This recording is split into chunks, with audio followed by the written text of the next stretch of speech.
And so there was just so many feelings that I was experiencing and so many tears and so much quiet. And I'm just like, "Whew, postpartum should be like that."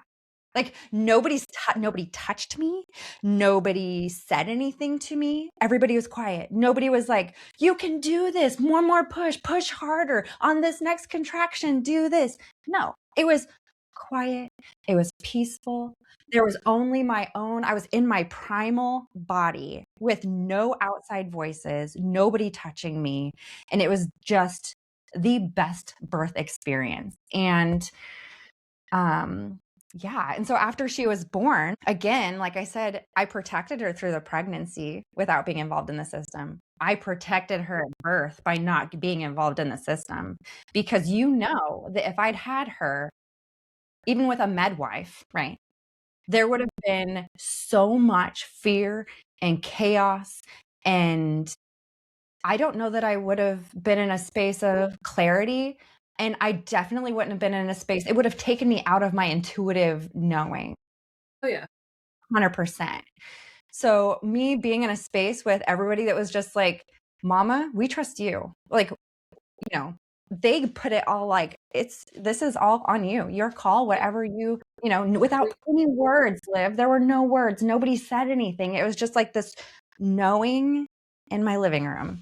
Yeah. And then I just laid there in the tub trying to nurse her for I think like an hour and a half. And Chris Yeah. was like, "Are you going to have the placenta? Are you going to birth the placenta?" And I was like, "It's only been like 10 minutes." And he's like, "It's been an hour and a half." He's like, no, it hasn't.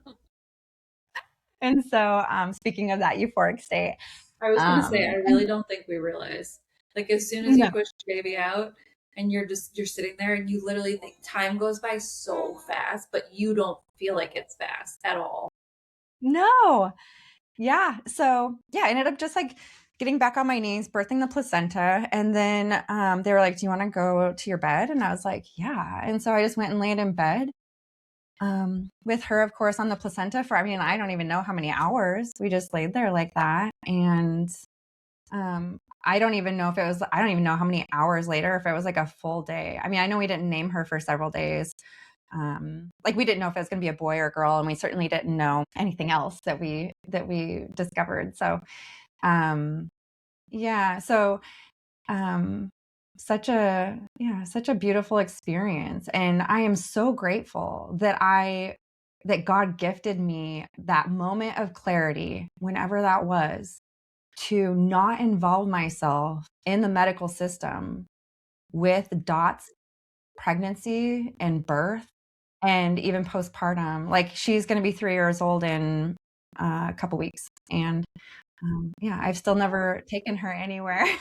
Oh, She's never seen anybody. So she's just healthy and thriving. And I do strongly believe that it's because of how I trusted my intuition, and I protected her in many ways by yeah. trusting my intuition and not outsourcing. So I feel pretty passionately about that. Yeah. Well, and Yeah. I think that's powerful. Like it's a powerful thing to share with other moms. Mm-hmm. Like you unknowingly protected her by making the choice that you did. In a Mm-hmm. good, like it's been the most beautiful, positive experience for you. And Yes. I think that protecting your children and obviously like your mind during pregnancy is so important. And that was one thing that I was thinking about when you were saying just like if you had gone into the medical system, everything would have been so medicalized, everything would have been so fear based and fear mongering throughout your pregnancy. And that would have affected you during your pregnancy. It would have affected you during your birth. It would have affected Dot. And Mm-hmm. so I think that people hearing that and and knowing that you felt so strongly and so okay with it, that's so powerful for other women to hear.